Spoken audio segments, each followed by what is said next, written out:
Exodus chapter 39.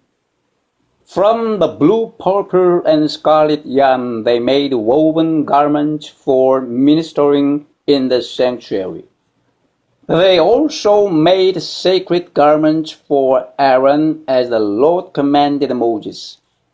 They made the ephod of gold and of blue, purple, and scarlet yarn and of finely twisted linen.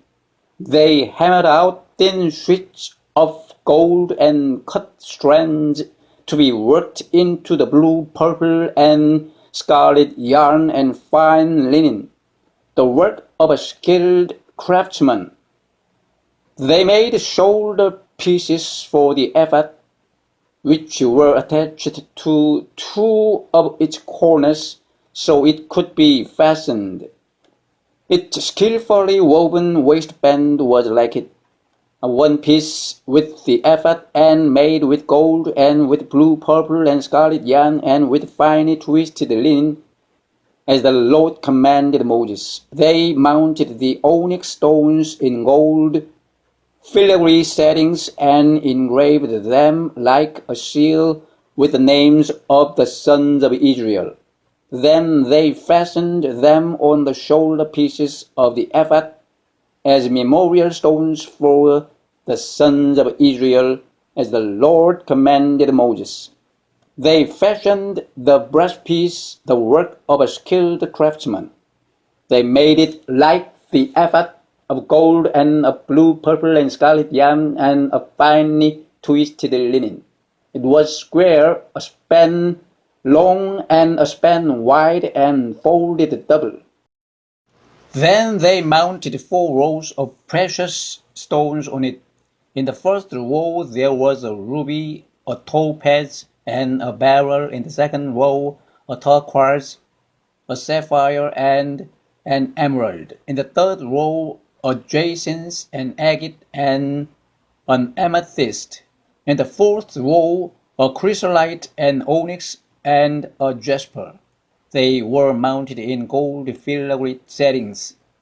There were 12 stones, one for each of the names of the sons of Israel, each engraved like a seal with the name of one of the 12 tribes.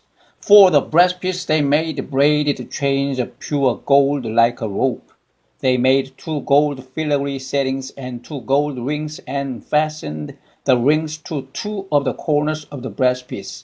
They fastened the 2 gold chains to the rings at the corners of the breastpiece and the other ends of the chains to the 2 settings, attaching them to the shoulder pieces of the ephod at the front. They made 2 gold rings and attached them to the other 2 corners of the breastpiece on the inside edge next to the ephod. Then they made 2 more gold rings and attached them to the bottom of the shoulder pieces on the front of the ephod, close to the seam just above the waistband of the ephod. They tied the rings of the breastpiece to the rings of the ephod with blue cord connecting it to the waistband so that the breastpiece would not swing out from the ephod, as the Lord commanded Moses. They made the robe of the ephod entirely of blue cloth, the work of a weaver, with an opening in the center of the robe like the opening of a collar, and a band around this opening so that it would not tear. They made pomegranates of blue, purple, and scarlet yarn and finely twisted linen around the hem of the robe.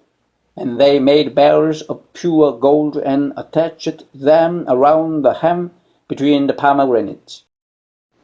The bells and pomegranates alternated around the hem of the robe to be worn for ministering.